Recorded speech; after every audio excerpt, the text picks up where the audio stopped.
Hey guys, welcome to Off to Grade Why. It's Mike. It's Dan. So far, we've looked at fashion and hair throughout Chinese history, but we're missing a big one here. What's that? And it's something you like. Okay. Makeup. Man, I don't like makeup. You love makeup. I don't like makeup. You love it. You love it so much you should marry it. All right, I'm not a fan of makeup, but I'm a fan of taking care of your face with creams and moisturizers and all that stuff. Sort of the same thing. But to be honest, I don't really know how helpful the ancient Chinese will be. I mean, they had some interesting beauty trends, to say the least. Yeah, let's take a look into the makeup throughout Chinese history. Makeup actually has a long history in China, dating all the way back to 3000 BC, when the ancient Chinese used gum arabic, gelatin, beeswax, and egg whites to stain their fingernails. Different colors of this ancient nail polish reflected different social classes. Royals during the Zhou dynasty painted their nails gold and silver, while royals in later dynasties painted them red and black. Members of the lower class, on the other hand, weren't allowed to wear bright colors at all. General makeup and beauty trends evolved over the dynasties following the social moods and characteristics of the times. For example, the Qing and Han dynasties stressed an ideal of strong feminine beauty, characterized by a powdered white complexion, wide forehead, round face, and petite, slim figure.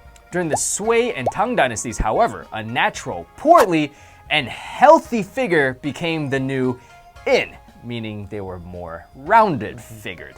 Good health was considered much more appealing than the previous beauty standard.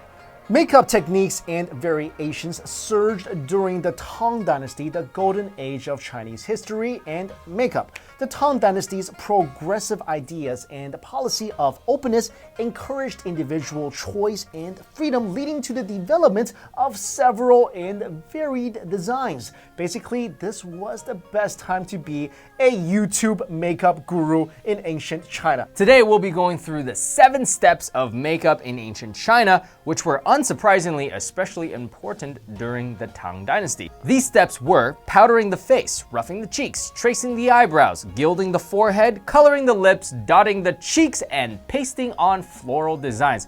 Whew! Now that's a makeup routine. Yeah, that could be like a 20-minute makeup tutorial video. 20 minutes? That'd be like a 2-hour makeup tutorial, bruh. You should do that. Haven't you ever put on makeup before? That's what I thought. All right, so the first step was to whiten the face with powder. What are your favorite things? Face whitening with rice powder dates all the way back to 1500 BC. Chinese women have long desired pale skin. We all knew that, which was considered a sign of high social position and wealth, since darker tanned skin like myself was associated with farmers and fishermen, members of the working class. That's what I would be. Over time, a powdered face and smooth skin also came to be sort of a fashion statement. And during the Tang Dynasty, women took face whitening to higher extremes. In addition to powders, they began using various special gels and lotions, all made with natural ingredients, so all organic. That's nice. Such as the popular songyi mushrooms to remove color, pigments, and actually permanently bleach their skin. So basically they were sitting there with mushrooms, like rubbing it all over their face? Yeah, that sounds reasonable. That's crazy. Moving on to the next step, which is applying color to the face. Women simply used rouge or blush to give their cheeks a healthy, rosy color. Now moving on to eyebrows. Really important. Yeah, really?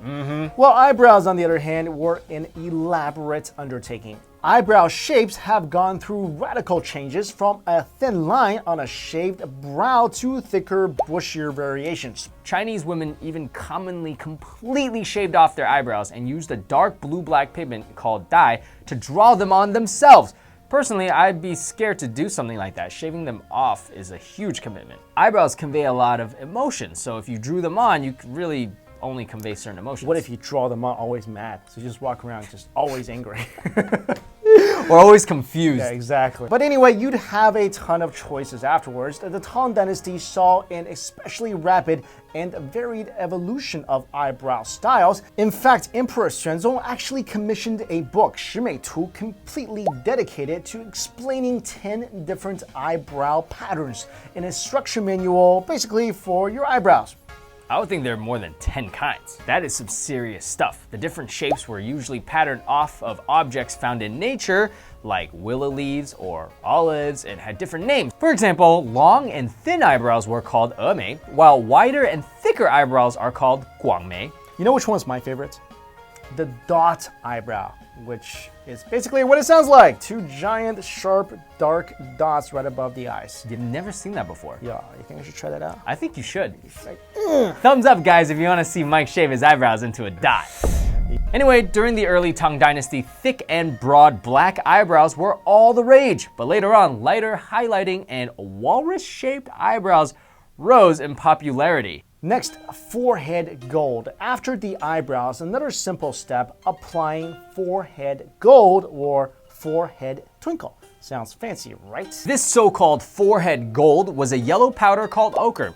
Ochre is a natural earth pigment containing iron oxide, which ranges in color from yellow to orange to brown. Chinese women applied ochre to their foreheads, making them look like they were gilded with gold. Nice. Next up, lips. That's right, lips. Like the eyebrows, the lips received a lot of attention as they were a highly emphasized feature of Chinese beauty. Lip balm first showed up thousands of years ago with the purpose of sealing in moisture and protecting the delicate lips from dry air, cold temperatures, and wind. Actually, the first lip balm was made from vermilion, a bright red or scarlet pigment containing mercuric sulfide and made from the powdered mineral cinnabar. Later, mineral wax and animal fat was added to make the lip balm waterproof. That's either really gross or really tasty. But you know what? I much prefer that because it's all natural than the stuff we get today, which is all chemically. That's a true story. In the Northern Dynasty, scented flowers and spices such as ageratum and clove were added for their sweet fragrances, and in the Tang Dynasty, various scented oils were used as well. It's official, Tang Dynasty is my favorite. As for designs, well, we're not sure if they were also a lipstick manual in ancient China, but they were just as elaborate and varied as all the eyebrow styles we just saw. Women would draw on their desired shapes and then cover the rest of the lip with white powder to hide it away. Fan-shaped lips were popular during the earlier dynasties, such as the Wei, Jin, and Northern and Southern dynasties. More shapes and patterns emerged during the Sui and Tang dynasties, unsurprisingly. Cherry lips, which were shaped and colored like a cherry, were especially popular. But you also had various other designs like flower patterns where women contoured the middle of their upper and lower lips in the shape of flower petals. In the late Tang Dynasty, black balm became a popular choice, replacing the classic red. Ladies painted their lips black, creating a seemingly sad and crying face, hence the name of this makeup style, tear makeup or weeping makeup. Later on in the Song and Ming dynasties, women preferred a softer, gentler, and more internalized style. Then, during the Qin dynasty, the ladies began applying rouge to the entire upper lip and then adding a cherry-like dot in the middle of the lower lip, or simply dotting the middle of both lips. Oh, also a fun fact, women used to leave lip marks of different shapes, colors, and fragrances on men's clothes as a little reminder of them when the men, go about their business.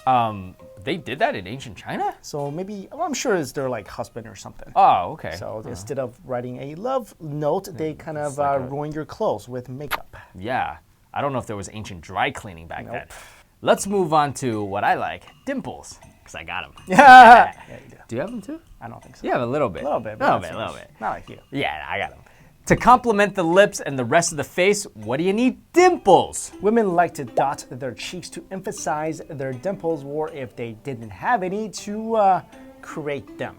And finally, the last but definitely not the least step is applying facial decorations. Legend has it that once on the 7th day of the first lunar month, Princess Shouyang was resting under a plum tree when a plum blossom drifted down onto her forehead, leaving a floral imprint that lasted for 3 days. The other ladies of the court were so impressed by her enhanced beauty that they also started decorating their foreheads with small, delicate plum blossom designs. This thus gave birth to plum blossom makeup, or 梅花妆. You know what I like? What's that? Plum blossom tea. Yeah. That's what I like. You know, come to think of it, in fact, you know the legend that Nongshen discovered tea by tea floating into his hot pot? A lot of things apparently are floating in ancient China, and people just keep like, Yeah, well, I mean, that's weird. Drinking stuff when things fall in, that's kind of gross. Putting it in their hair? Anyways. These facial decorations became all the rage in the Tang and Song dynasties, during which tons of different variations developed. Women glued gold, silver, jewel, and jade flakes onto the forehead, around the eyes, or on the cheeks. Floral designs were most popular, but bird, snake, and leaf-shaped ones were also common. But get this, according to some records, these flakes were glued on with fish guts. Yeah, the things people do for beauty, like fish guts. Really? Were there no horses back then to make glue? Seriously. But in the end, the ancient Chinese still knew that what was most important was beauty within. That's right. Even with all their impressively elaborate makeup routines and designs, they stressed the importance of inner beauty and believed that you first needed good thoughts in order to truly be beautiful. I absolutely agree with that, Mike. You know, ancient Chinese people developed so many things, but at the end of the day, we always go back to spiritual self-discipline, right? That's right. It's all about what's on the inside. And it's not just like a saying back in China. That's right. Nowadays, a lot of people say, oh, it's all about what's on the inside, but they don't really mean it. But in traditional Chinese culture, that's what's really exhibiting from yourself that people really love. I have a hunch. I say back in ancient China, when a woman had a good inside, it really made her even more beautiful. Whereas today, sometimes you can't really tell. You know, a lot of times the matchmaking in ancient China, it was done by, just a woman reading a poem the guy wrote, because by reading the poem, she was able to understand his inside spirit. She would fall in love with the guy just based on the poetry that he writes, or the article, or the book that he wrote, and she'd never seen the guy before. I got an idea. So next time you go on a date, I'm gonna have the girl sing your favorite country song. You know, that's also kind of what they did back then. The guy would fall in love with the girl by listening to the instrument that she plays. But you know what? Country songs aren't that romantic in terms of, like that kind of stuff. Country songs more like sad. That's a way to your heart, though. Yeah, it is, but country songs are kind of sad. Anyways, guys, let us know if you would pick up any of these makeup trends from ancient China. I know you will. Oh, yeah. Thanks for watching, everybody. See you later. Peace.